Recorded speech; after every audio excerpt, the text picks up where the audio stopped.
বাদ মারছো না তাই তো চাচা গন্ধ লাগছে আর তোর বাইরে যাবা করছে। কি রে বন্ধু তোর কুমা মন খারাপ রে, তোর কি কিছু আছে লিখে? মন খারাপের কথা তো আর কি কমরে বন্ধু।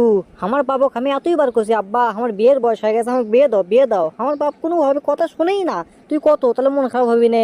ওই জন্যই তো মন খারাপ করে বসে আছি, সেই মন খারাপ লাগিচ্ছে রে। আমারও তো একই দশা বারে ঘটক কোনো যে আমার আব্বা কেন ঠোকা মারি তো বিয়ে শাদি দিবি লিখি, আমারও তো বিয়ে শাদির করার বয়স হয়ে গেছে না কইও তো। ঘটক আমার বাপের কাছে ঠিক গেছিল বারে, আমার বাপ করছে যে ওকে বিয়ে দিবি, ওর সাথে বিয়ে তো বস পড়লো কোনো বেটি চল, ওর কাছে বেরি খাওয়ার টেকাই থাকে না, ক্যাঙ্কা করে বিয়ে দিবি। তোর বাপ তো বেরিলে খোটা দেছে, আর আমার বাপ করছে চাউল কিনা তোর টাকা আছে 70 টাকা কেজি কাঠারি চাউল, তুই বিয়ে করে বউ কি খিলেবু?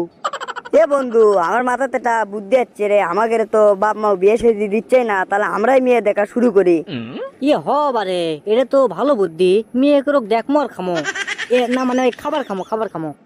তে দেরি করিস চুকে রে, চ তাহলে দেখাইছি সামনে পাড়া মকবুলের বেটি আছে, চ তো দেখাইছি তো ক্যাঙ্কা কালো না ফর্সা দেখাইছি চ।